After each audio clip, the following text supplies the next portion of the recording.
اور ایک بات یہ کہتے ہیں کہ جی بعد کے لوگوں نے خود مسائل گھڑ کے اماموں کے سر منڈ دیے، نہ تو اماموں سے وہ سند کے ساتھ منقول ہیں،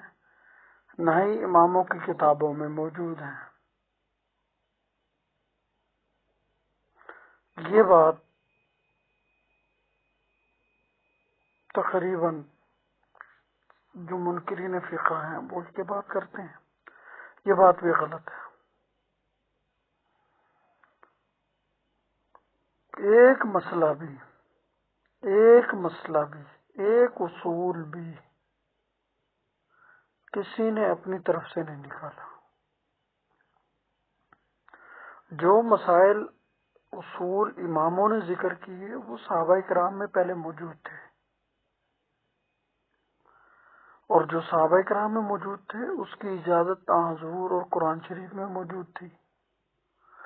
صحابہ کرام نے کوئی اصول، کوئی مسئلہ قرآن و حدیث کے ہٹ کر اور اس کے خلاف نہیں لیا، اور اماموں نے کسی مسئلے کو قرآن اور حدیث اور صحابہ کرام سے ہٹ کے یا ان کے خلاف نہیں لیا۔ ایک مسئلہ بھی ایسا نہیں۔ اب چونکہ ہوتا یہ ہے کہ قرآن و حدیث میں بہت سارے مسائل اور ان کے احکامات ہیں، اب وہاں جہاں نہیں ہے وہاں صحابہ کرام نے اجتہاد کے ذریعے احکامات نکالے، اور جہاں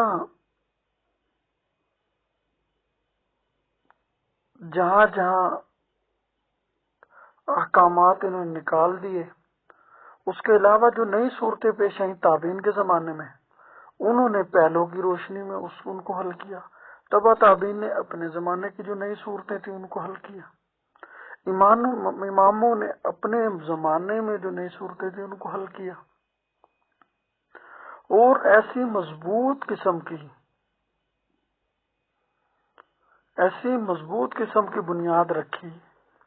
اماموں نے کہ اپنے سے پہلے جتنے لوگ تھے، یعنی قرآن و حدیث، صحابہ، تابعین، تبع تابعین، جو اعلیٰ درجے کے امام، مجتہد، مفتی، فقیہ، محدث تھے، ان کے تمام مرکزی اصول انہوں نے جمع کر دیے، اور ان سے اپنے زمانے تک جتنے اور بعد میں آنے والے جتنے مسائل تھے ان کی اہم مرکزی جو حیثیتیں تھیں ان کو متعین کر دیا، اور یہ ان کی خود کتابوں میں موجود ہے۔ امام مالک کی اپنی کتاب میں موجود ہے، امام شافعی کی اپنی کتاب میں موجود ہے، امام محمد کی اپنی کتاب میں موجود ہے، امام ابو حنیفہ نے جو اپنے شاگردوں کو املا کتابیں کرائیں ان میں یہ ساری باتیں موجود ہیں۔ ان میں تمام کے تمام نے اپنے سے پہلے قرآن میں، حدیث میں، صحابہ کے اقوال، فتاوی میں جو کچھ تھا وہ ذکر کیا ہے، اور مصنف عبدالرزاق، مصنف ابن ابی شیبہ، مصنف عبدالرزاق، وہ جو 17 ہزار جو صحابہ کرام کے فتاوی ہیں، ہزاروں صحابہ کرام کے، وہ اس میں موجود ہیں۔ اماموں کی آراء، فتاوی وہاں موجود ہیں، اور سند کے ساتھ ہیں۔ اور یہی طریقہ اماموں کے بعد ان کے مقلدین، مفتیوں اور علماء، فقہاء، محدثین نے کیا، کہ جن مسائل میں قرآن و حدیث نے حکم متعین کر دیا، اور جن مسائل میں صحابہ کرام نے حکم متعین کر دیا، تابعین نے کر دیا، اماموں نے کر دیا، ان کو نہیں انہوں نے چھیڑا۔ ہاں جو نئے پیش آمدہ مسائل ہیں ان کی پھر پہلوں کی روشنی میں اس کو متعین کیا۔ ایسا ایک بھی مسئلہ نہیں۔ ہاں یہ صورت ہے کہ اپنے امام کا کوئی مسئلہ، اپنے امام کی کوئی جزی، اپنے امام کی طرف سے منسوب شدہ کوئی بھی مسئلہ یا فتویٰ یا رائے جہاں قرآن و حدیث کی روشنی میں کمزور لگی انہیں اس کو مسترد ضرور کیا ہے۔ جہاں تشریح کی ضرورت آئی وہاں تشریح کی، جہاں مسترد کرنے کی ضرورت پیش آئی وہاں اسے مسترد کیا، اور جہاں اس اصول کو اصول کے طور پہ رکھ کے مزید مسائل کو استنباط کیا، استخراج کیا، مزید مسائل کے احکامات کو سمجھا، جانا، معلوم کیا، وہاں اس کو لیا۔ اور ایسا نہیں ہے کہ کسی امام سے وہ نہیں ہے، بلکہ ان کی اپنی کتابوں میں، کتاب الآثار میں حضرت امام ابو حنیفہ کے سینکڑوں فتاوی موجود ہیں، ان کے شاگردوں کے فتاوی موجود ہیں۔ مدونۃ الکبریٰ میں حضرت امام مالک کے سینکڑوں فتاوی موجود ہیں، اور کتاب الام میں امام شافعی کے موجود ہیں، مسند احمد میں حضرت امام احمد بن حنبل کے موجود ہیں، اور ان کے بہت سارے فتاوی مصنف عبدالرزاق، مصنف ابن ابی شیبہ میں موجود ہیں، سیاستہ میں موجود ہیں، ان کے بہت سارے ائمہ کے فتاوی، اقوال، آراء خود سیاستہ کے مصنفین نے ذکر کی ہے۔ اور پھر ان کے بعد جو سلسلہ چلتا گیا آتے گئے مسئلے۔ اب یہ کہتے ہیں جی لکیر کے فقیر رہے، نہ امام لکیر کے فقیر تھے، نہ صحابہ لکیر کے فقیر تھے۔ ہاں جہاں صراحتاً حدیث میں ذکر آ گیا وہاں لکیر کے فقیر تھے،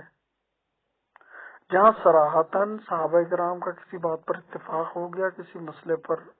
اجماع ہو گیا، وہاں بعد والے لکیر کے فقیر تھے۔ جہاں چاروں اماموں کا اتفاق ہو گیا وہاں آنے والے سارے مقلدین لکیر کے فقیر ہیں۔ لیکن جہاں اختلاف ہے اور اپنے امام کی آراء موجود ہیں، فتاوی موجود ہیں، اصول موجود ہیں، قرآن و سنت موجود ہے، صحابہ کرام کے فتاوی موجود ہیں، ان کی روشنی میں انہوں نے مسائل کو حل کیا۔ تو یہ تمام باتوں کا حل ہو گیا۔ ایک تو مقلدین اور اماموں نے فقہ کے آڑ میں قرآن و حدیث سے روگردانی نہیں کی، انہوں نے فقہ کی آڑ میں، تقلید کی آڑ میں قرآن و حدیث کے خلاف بغاوت نہیں کی، قرآن و حدیث سے تعلق نہیں توڑا، صحابہ کرام کے خلاف کوئی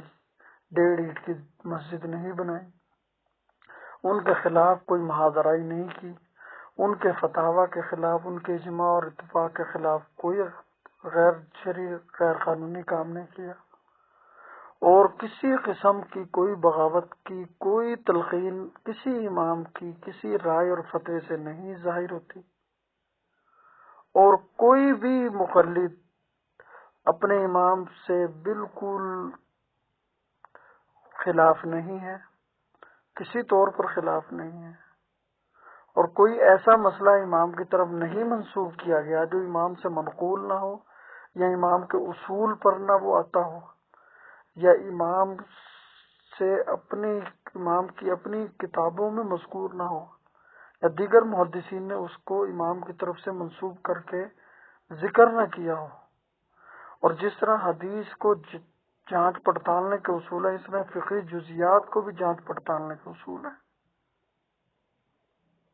لیکن اس کا طریقہ ہے۔ اب یہ نہیں کہ سیاستہ کی احادیث 1200 سال پہلے ہوئی، اب ہم کہیں جی سند اب لاؤ، اپنے سے لے کے امام بخاری تک بھی سند لاؤ، ایسا نہیں۔ وہ فقہ تھی، فقہ مرتب ہوئی، وہ کچھ کتابوں میں آ گئی، کچھ محدثین فقہاء نے محفوظ کی، وہ آگے اصول کی شکل میں چلتی رہی، جزیات کی شکل میں چلتی رہی، ان سے استنباط ہوتا رہا، مزید مسائل نکلتے گئے، ان کے اصول بھی نقل ہوتے گئے، کتابیں بھی چلتی گئیں، تو وہاں سے فتاوی در فتاوی، فتاوی در فتاوی، آراء در آراء نکلتی گئی، جو نئے مسائل پیش آتے گئے اجتہاد ہوتا گیا، فقہ بڑھتی گئی، فقہ کی وسعت توسیع ہوتی گئی، جزیات میں اضافہ ہوتا گیا، امام کی طرف منسوب شدہ مسائل میں اضافہ ہو گیا، جیسے شریعت میں جو صحابہ کرام نے سمجھا وہ بھی شریعت کی طرف منسوب ہے، جو تابعین نے سمجھا وہ بھی شریعت کی طرف منسوب ہے، جو اماموں نے سمجھا وہ بھی شریعت کی طرف منسوب ہے، جو فقہاء نے، جو اب مقلدین مفتیوں نے سمجھا وہ بھی شریعت کی طرف منسوب ہے۔ اب وہ یہ تھوڑی کہ شریعت کے ہٹ کے ہے، وہ شریعت کی طرف منسوب نہیں کر سکتے۔ جو بھی شریعت کی روشنی میں شریعت کو بنیاد بنا کر اجتہاد کیا، فتویٰ دیا، وہ شرعی ہے، وہ اسلام ہے، وہ دین ہے،